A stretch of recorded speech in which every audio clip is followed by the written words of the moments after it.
बयान ये है कि वो अमेठी उनकी सीट रही है, अमेठी उनके परिवार की सीट है, वहाँ से पूर्व में उनके पिताजी, उनके चाचा, सब लोग वहाँ से रहे, मिट्टी से जुड़ा हुआ है।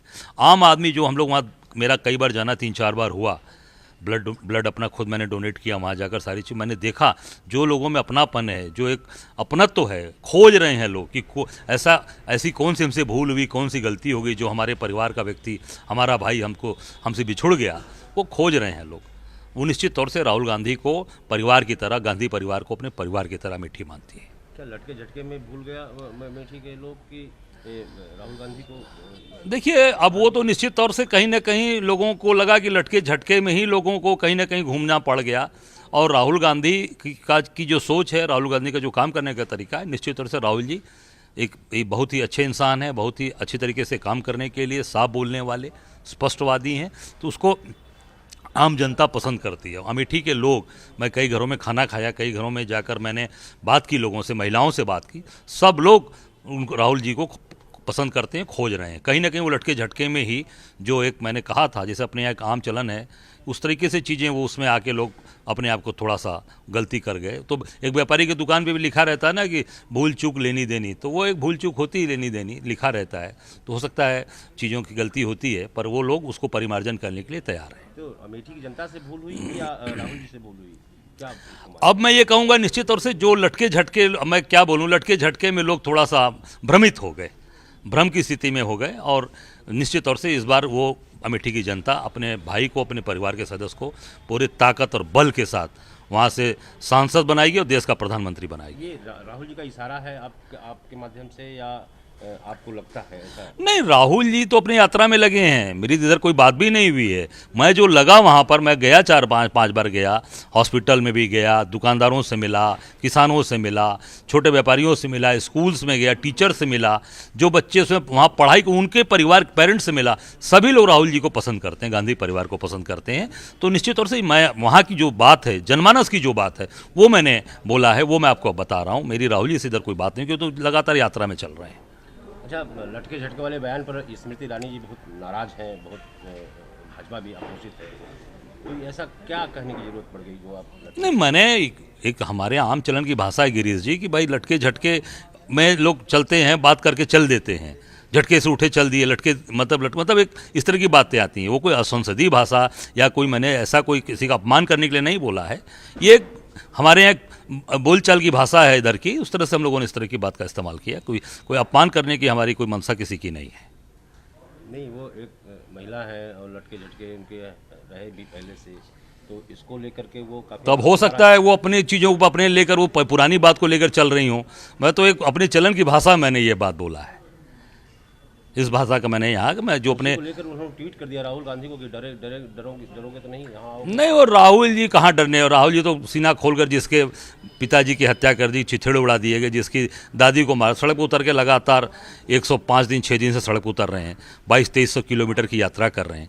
5 किलोमीटर चल के देख लें, 10 किलोमीटर चल के इनके नेता लोग देख लें, समझ में आ जाएगा। हम लोग तो रोज़ 20 किलोमीटर चल रहे हैं, 25 किलोमीटर ना। आज चंदौली में यात्रा देखिएगा, आज चलेंगे हम लोग 20 किलोमीटर, फिर कल गाजीपुर है, परसों बनारस है। आप देखिए, लगातार हमारे एक एक नेता 6 प्रांत में हम लोग चल रहे हैं, और पूरे देश और प्रदेश में चल रहे हैं लोग।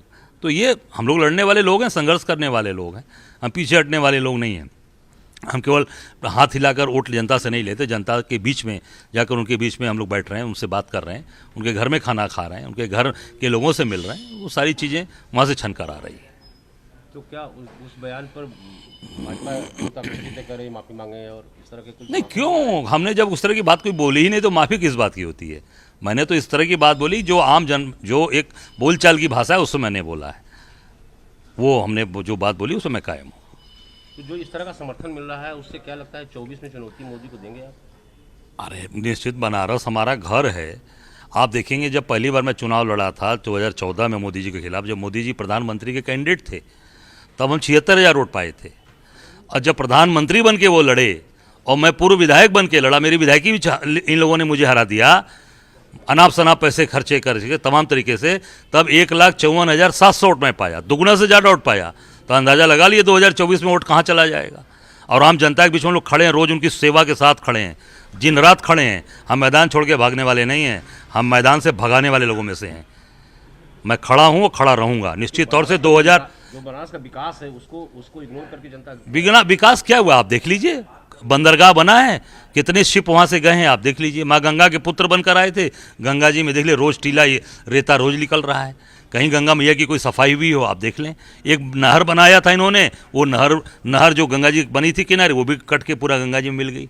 घाट है, वो घाट दरकते जा रहे हैं माँ गंगा के किनारे की। केवल सजावट और लेज़र की लाइट दिखाकर जनता को वोट नहीं मिलने वाला है। जनता चाहती है कि आपने कितने कल कारखाने बनारस में लगाए, कितने फैक्ट्रियाँ लगाईं, कितने लोगों को रोजगार मिला, कितने लोगों को काम मिला, कितने लोगों के पॉकेट में पैसे गए, किसानों का क्या भला हुआ। किसानों का जो सामान उपज होती है वो कहीं बिक रही है, कोई नया कारखाना नहीं बना। किसी परिवार के बच्चों को नौकरी मिली तो आप बता सकते हैं।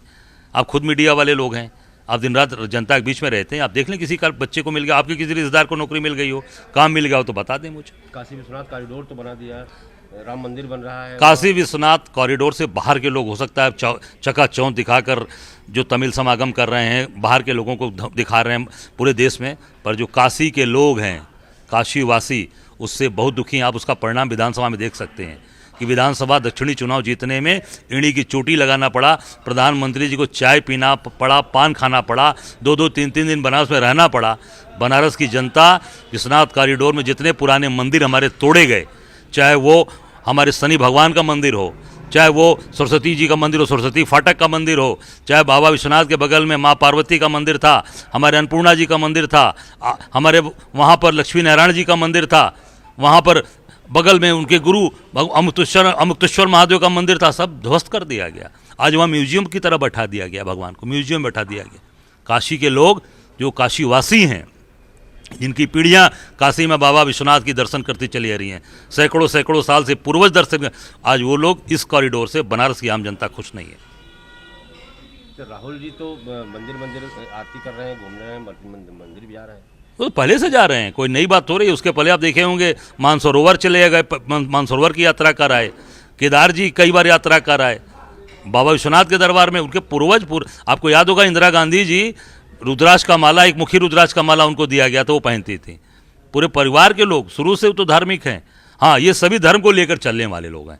हम झगड़ा भाई से भाई का नहीं कराते, हम तनाव नहीं पैदा करते। हिंदू, मुस्लिम, सिख, ईसाई, बौद्ध, जैन, हमारे लिए सब एक समान है। हम सभी धर्म का सम्मान करते हैं, सबको अपना।